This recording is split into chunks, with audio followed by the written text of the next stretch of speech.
waxaan ku salaamahayaa salaanta islaamka. Assalaamu calaykum waraxmatullaahi wabarakaatu. Salaan kadib waxaa laga yaabaa saakay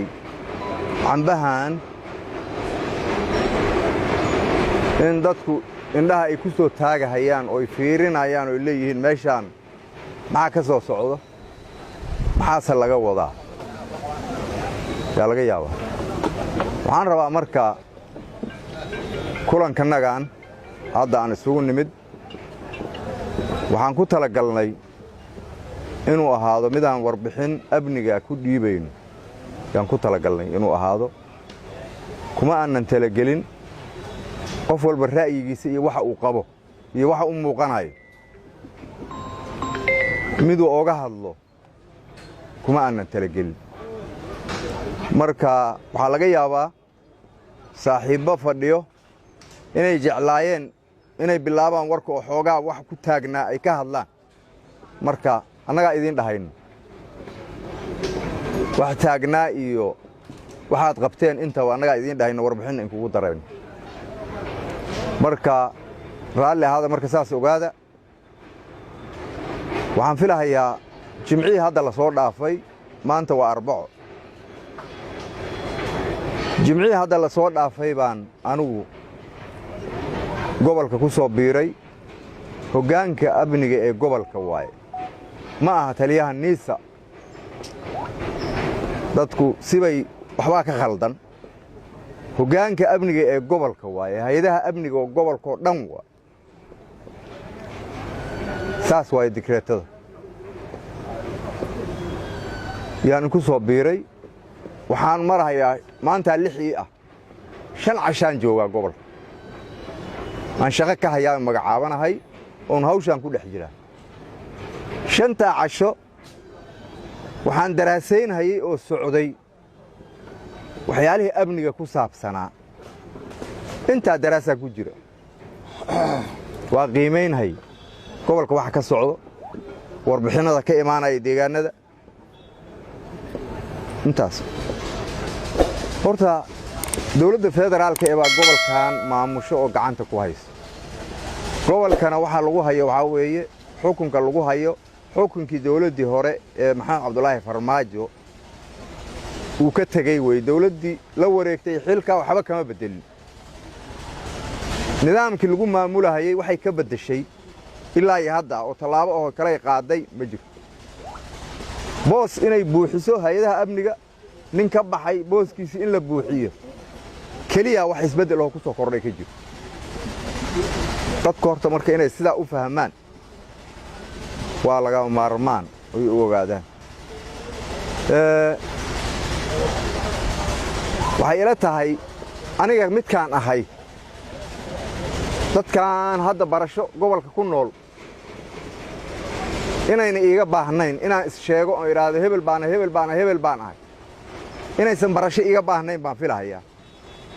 dadkaan gobol ku nool oon is sharxo wasaasaan ahay, magacayga saasaan dhahaa, shaqadaasaan soo qabtay, waxaasaan ahay. qof walba buug iyo qalin ku qori karo. waxaan dareemayaa marka 5 casho oo joogay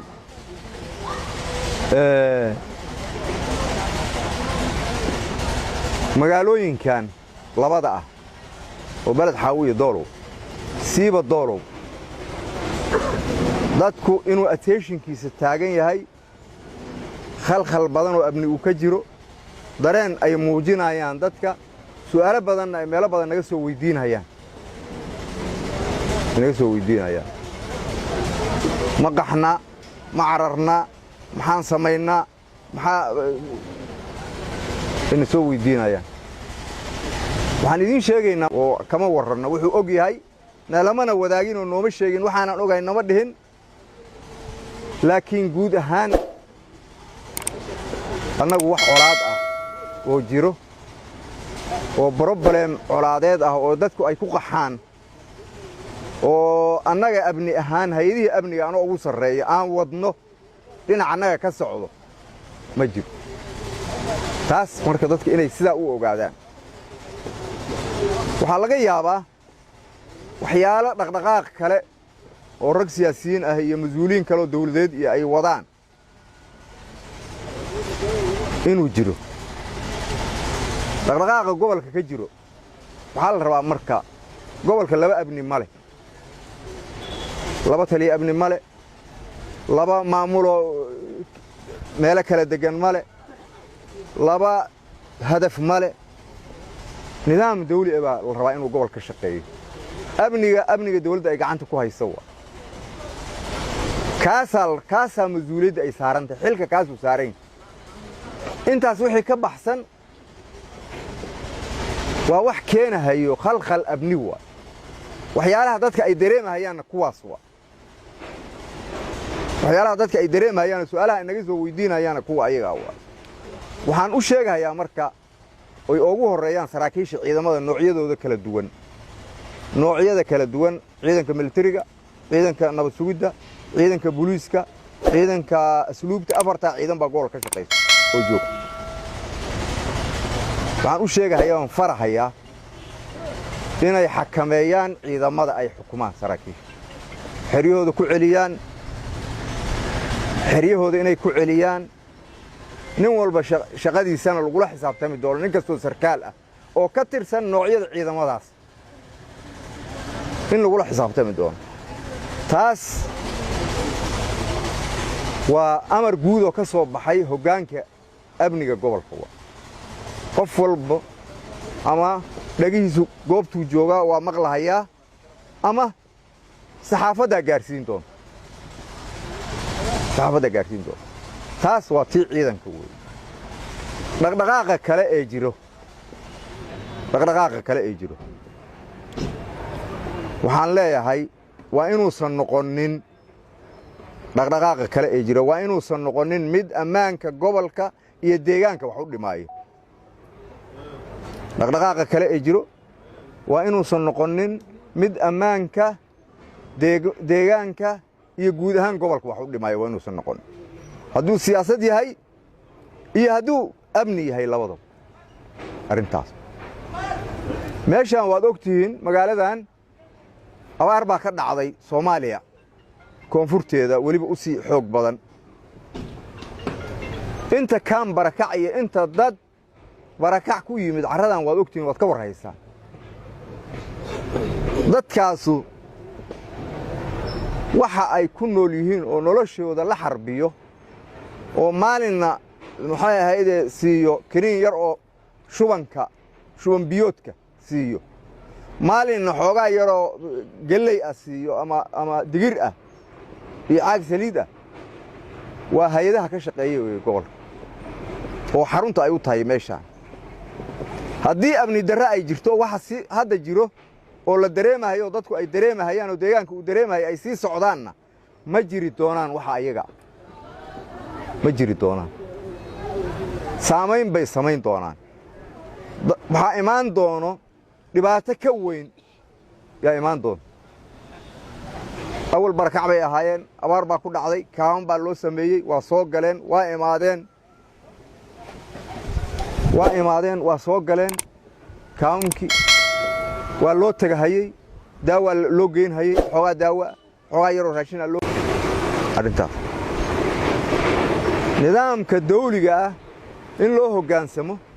oo dadku ay dawladda raacaan oy ku shaqeeyaan nidaamka dawliga ah oo ninkii shaqaynhayo gacan lagu siiyo sida la doonhayo sidaa wey sida la rabo taa wey laakiin wax ka baxsan nidaamka dawliga hadduu imaado dad raadinayo oo dhaqdhaqaaq kale oo ka duwan midka dawliga ah wado waxay noqonaysaa dawladdu in ay fiiro gaar ah siiso il gaar ah ku eegto tala gaar iyo go'aan gaar ah inay ka qaadato saasay noqonaysaa laakiin waxaan u sheegaynaa hadda inaysan dhaqdhaqaaqa ayaga ah aysan noqonin mid ammaanka deegaanka khalkhal geliyo oo wax u dhimo dadka barakacayaasha ah walwal ku abuuro haydihii shaqaynhayey go'doon geliyo oo gaari waayaan shaqadii ay wadeen ay gaari waayaan cabsi geli taasna waa isu sheegaynaa tan kale dadku inta badan waxaa mashquul lagu yahay waxyaalo aan shaqadooda ahayn yaa mashquul lagu yahay waxyaalo aan shaqadooda ahayn baa mashquul lagu yahay propaganda mashquul lagu yahay qofka wuxuu rabo inuu iska sheego dadka inuu iska caayo inuu propagamo waxaasaa mashquul lagu yahay dad badan oo ka mid ah ummadda ay mashquul ku yihiin ama dhinac dhaqan ha noqdeen ama dhinac abni ha noqdeen kuwa ka tirsan ama dhinac maamul ha noqdeen kuwa ka tirsan arrintaasna ayadana digniin waa ka digaynaa waxaas inaan lagu mashquulin qof walba danta uu leeyahay inuu abbaaro asaga dantiis uu ka shaqeeyo asaga dantiisa inuu ka shaqeeyo laakiin dad danihii inuusan ka shaqaynin qof kale dantii inuusan ka shaqaynin qof kale dantii waa inaadan ka shaqaynin adiga dantaada aad ka shaqayso danta guud iyo maslaxadda guud ee ummaddan aad ka shaqayso taasna waa isu sheegaynaa midda kale dawladda annaga deris nala ah dawladda deris nala laba dawladood baa deris gobolkan uu leeyahay dawladaha deriska nala ah iyo dawladda aan wakiilka u nahay wax colaada iyo wax ka dhaxeeya lama arko waa saaxiibo safaaradaha u joogo muqdisho madaxtooyada iriddeeda laba tallaabo ayay u jiraan safaaradaha meesha ay degan yihiin wax marka dawladihii aan ka dhaxaynin oon ka jirin oo colaad ah oo dhibaato ah in la abuuro oo meelahan laga abuuro ayadana waa mid kale waa tu kale safaaradaa jiro ciidamadii baa wada shaqaynhayo amnigii baa la iska kaashanhayaa ilaa muqdisho ilaa halkaan ilaa kismaayo ilaa halkaan intaasaa la joogaa dawladaha dariska way ciidamadooda joogaan ilaa beledweyne oo galbeedka soomaaliya baalkii waqooyiga gobollada xiga ah gobollada dhexe arrimahaas marka dad baa waxay ka shaqaynayaan inay halleeyaan xiriirkii wanaagsanaa wada shaqayntii amni ee ka jirtay xuduudaha iyo deegaanka iyo dadka deriska iyo dawladaha oo brobagando ayaga meelay kala imaadeen aan la aqoon brobagando ayaga meel ay ka keeneen aan la aqoon oyna ka turjumaynin siyaasad dawladeed Soomaaliya aan ahayn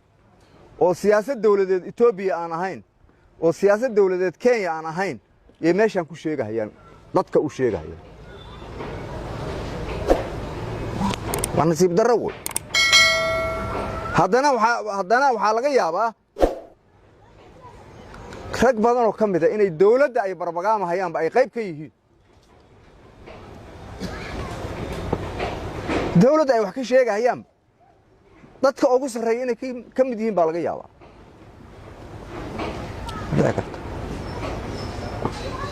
barnaamij marka aan jirin oo dawladdaadii ayna ku shaqaynayn oo siyaasiyan iyo amniyan ayna ka shaqaynayn oo dawladdii dariska ahayd oo saaxiibka ahayd oo ciidamadeedii ay u hurahayeen naftooda u hurahayeen waddanka ayna ka shaqaynayn haddaad intaan magaaladan yar ku soo koobto oo intaan dadkan maskaxdooda aad ku shubtay inta ayada ah waa ayaan darro wey waa nasiib darro arrintaas dadka marka mashquulka ku ah ama dawladda ha ka tirsanaadeen xubno dawladeed ha noqdeen waa xasaanad leh ama kuwo kale ha noqdeen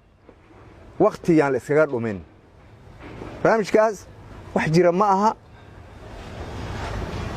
Soomaaliya Itoobiya xiriirkooda meeshuu gaarsiisan yahay waa ogtihiin intaasoo jeer bay madaxda booqasho ku tagtay booqasho la isweydaarsaday oo la tagay noocyo kala duwan hadday amni tahay iyo hadday tahay siyaasad oo madaxweyne waddanka ugu sarreeya intaba arrimahaas marka dadka yaga in maskaxdooda dhinac kale loo sii jeediyo oo wax aan jirin maskaxdooda lagu shubo dareenka awri waxa laga shaqeynaa arrintaas arrin jirta ma aha arrin jirta ma aha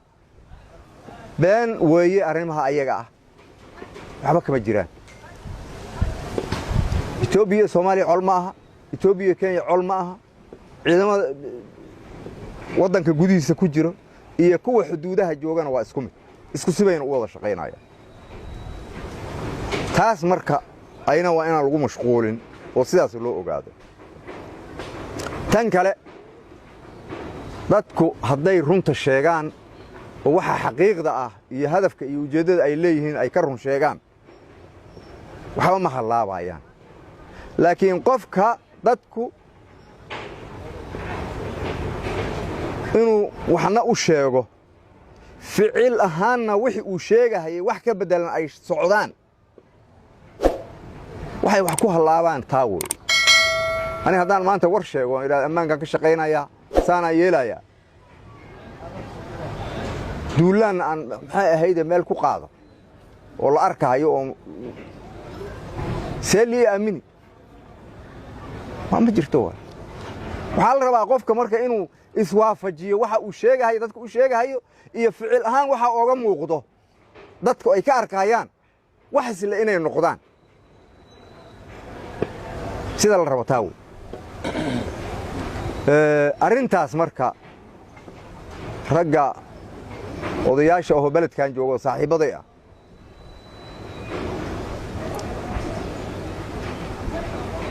qaraabanimaan saaxiib ku nahay deegaan baan saaxiib ku nahay dal baan saaxiib ku nahay laakiin siyaasiyan saaxiib kuma nihin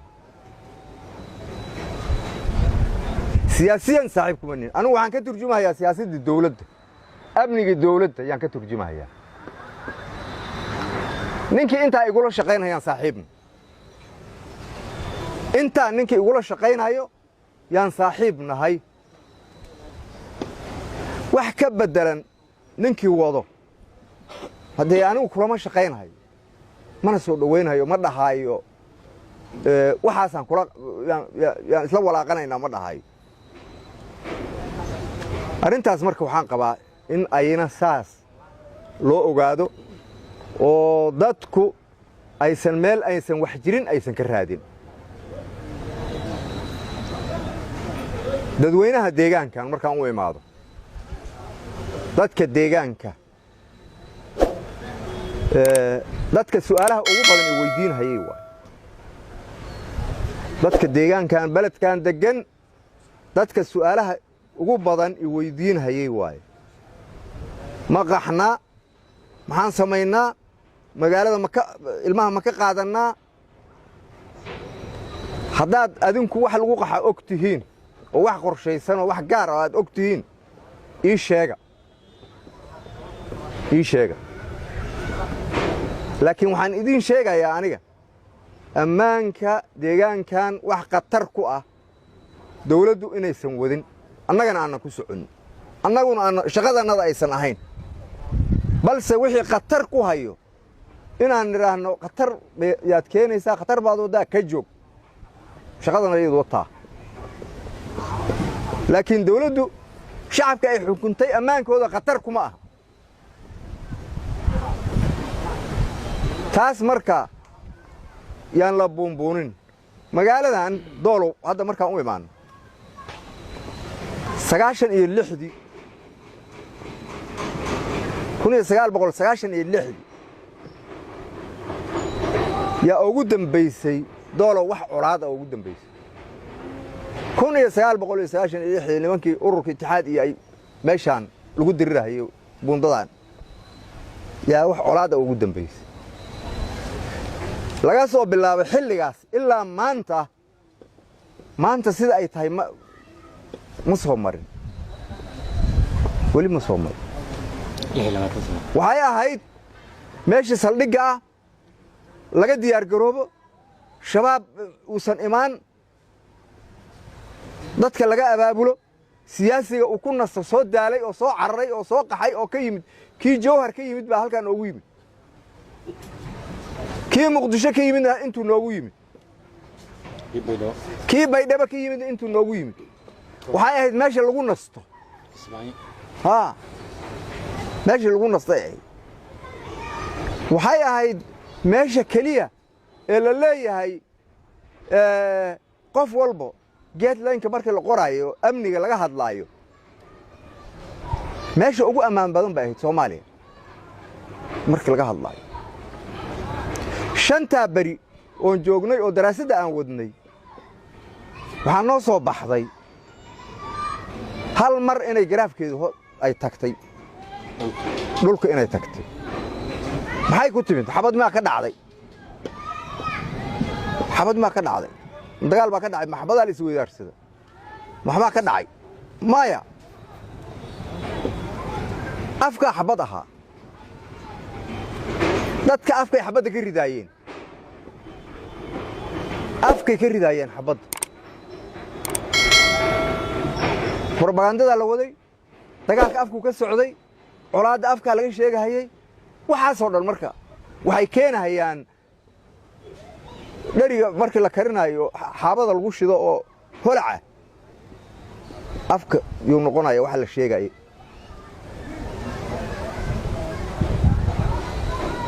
cuntadan ay ku bislaato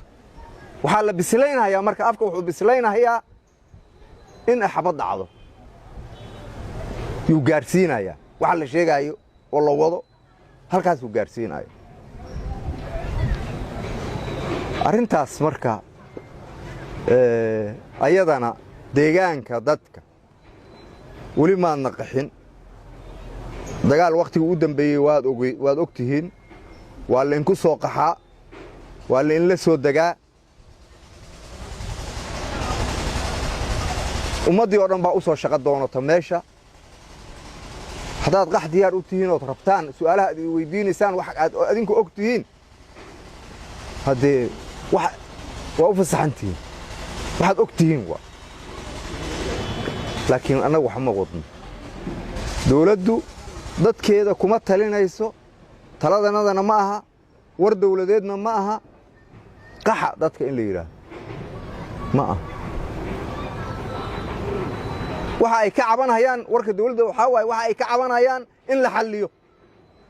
oo amni darrada in la qabto waa in la xalliyo waa waxa amni darrada ka cabanayaan in la xalliyo oo laga qabto waa taas marka siyaalo badan bay dawladdu ku xallin kartaa hal dariiq kaliya ma aha hal dariiq kaliya ma aha intaasoo dariiq baa u furan oo kala heer ah waxaan wadnaa marka hadda dariiqyada ayaga ah qaybo ka mid ah wadnaa oo amniga ku saabsanaa arintaas marka in dadweynahana waxaan u sheegaynaa arintaas inaysan mashquul ku noqonin ganacsigooda wataan guryahooda nabad ku seexdaan meelihii ay ku sheekaysan jireen iyo meelahay ku caweyn jireen ku caweeyaan attentionka ay abuurahayaan dadweynuhu in la joojiyo waa deegaanka weeye arintaas dadka deegaanka oo baladkan degan yaa warkaa iska leh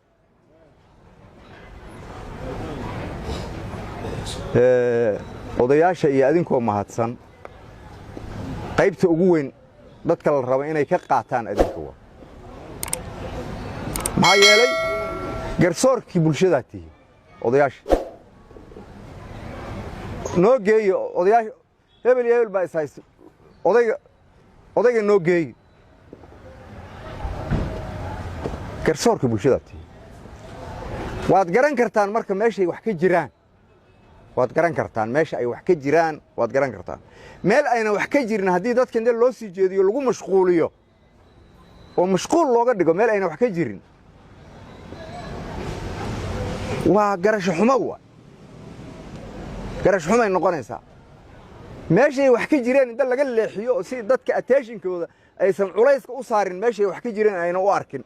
ayna dhiin waxaan yaad wada hebelow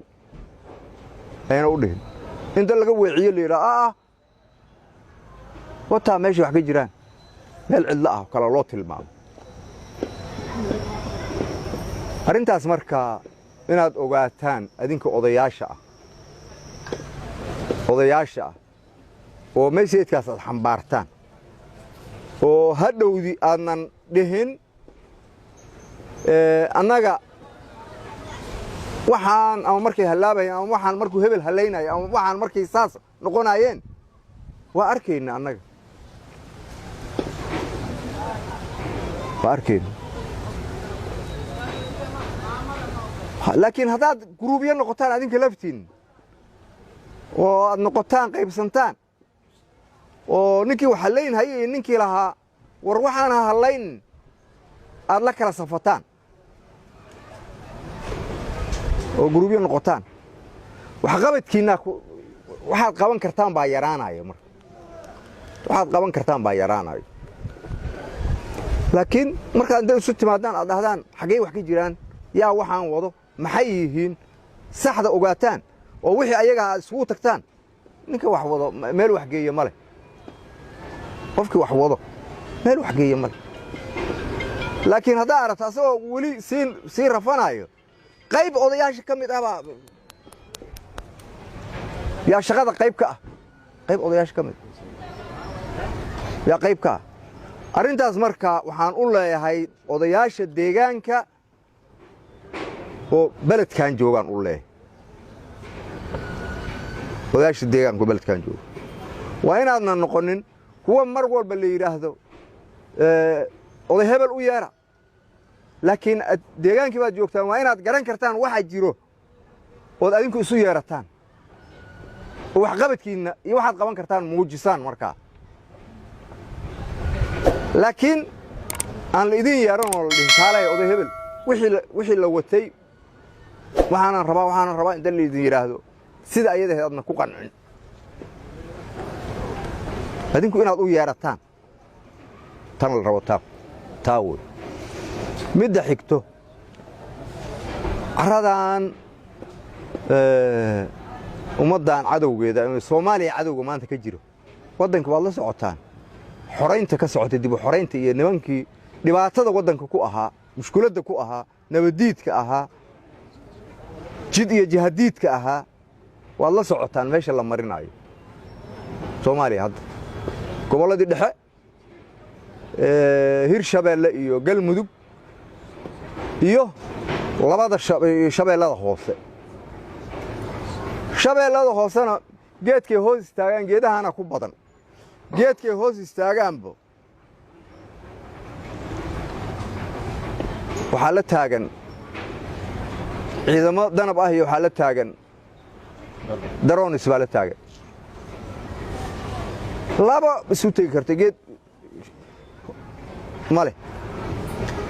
gobolladii dhaxana gobolkan hadda shabeellada dhexe hiiraan ayada waqooyigeeda buundada kala qaybisay saanoo kale weeye galbeed iyo bari buundadan say tahay weeye hal magaalo isku ah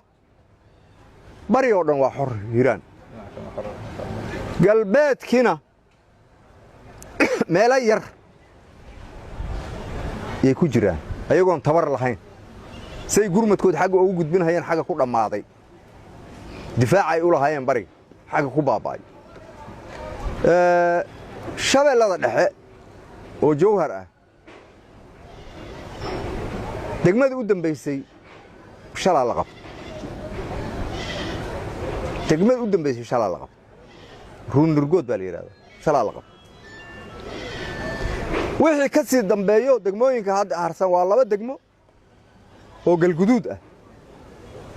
ceelbuur iyo xarar dheere labada degmo ayagana waa loo sii socdaa labada maalin soo socotan waa gacanta labada maalin soo socdo markii la dhameeyo xaggay soo aadeen xaggay u soo carreen ma hado mar baydhabo ka hadlaayay saaxiibkay hanugu soo didin inuu yiri xaggay u soo dideen xaggay u soo aadeen gobollada Ambay iyo Boqol iyo Jubbooyinka iyo Gado yaa la soo aaday dadku marka inay ogaadaan way isqaybinayaan noocyo badan bay isu qaybinayaan qaar dadka barakacayaasha ay la guurahayaan oo barakacayaal waay oo la socdaan oo adinkaana dejinaya xasan farax baa dejin oo waxa dejin hebelow oo barakac baad u samaynaysaa dadkii bay la soo guurayaan waa barakac intuu raba shaqo inuu ka qabto waa barakac qaar noocyada dadku uu yahay bay iska dhigahayaanoo ganacsi iyo waxaasay ku soo gelayaan qaar gaadiid darawaliin iyo gaadiid iyo shaqadaasay ku soo gelayaan qaar noocyada uu dadku yahay xer tabliiq oo dureertay oo baag waaweyn wadato oo xasan faarax masaajidka u soo wado masaajidka uu tusayay noqonaya adeerkay yay noqonayaan noocba waa ku imaanayaan gobolkay ku soo gelayaan gudaha markay iska soo buuxiyaan gudaha maxaa ka bilaabanaya qaraxi bambadi isqarxintii qofka ismiidaamintii dadkaas waay yaa bilaabanaya gudaha waxaa la rabaa marka in attentionkaas hay'adaha amniga mashquul ku ah oo shaqadaas yaqaano oo nimankan dhagartooda iyo khiyaanadooda yaqaano oo buug dhan ay ugu qoran tahay qof walba nooca uu iska dhigaayo kan isqarxinayo nooca uu iska dhigaayo kan bambada tuurayo nooca uu iska dhigaayo isu ekaysiinayo midka dagaalama adinka halka shabaab oo taqaanaan waxaa weeye midka dagaalama xabadda soo rido oo askarigo midka ugu sharyar waa midka ugu nugul midka ugu awood yar ugu sharyar waa kaas meel hadduu isku urursadana weerar baa lagu qaadi ama cirka ha noqoto ama dhulka ha noqotee kaa wey arrintaas marka nimankaas waxaa la rabaa dadka hay'adaha amniga oo mashquulka ku ah attentionkooda inaan laga dhuminin cadowga ay ku sii jeedaan oon loo soo jeedinin dadka dhexdiisa iyo deegaanka iyo attentionkooda inaan loo soo jeedinin oo cadowga inay eegaan la diriraan ka warbixiyaan arkaan qabtaan xiraan laakiin attentionkooda haddii loo soo jeediyo meel kale waxaa ka faa'iidaysanayo faa'iido helaya cadowgiiba faa'iido helayo arrinta cadowgiiba faa'iido helayo arrintaa marka waxaan ugu soo celcelinayaa khatarta ay leedahay waan ugu soo celcelinayaa waxaan qabaa marka deegaanka nabaddiisa ha laga wada shaqeeyo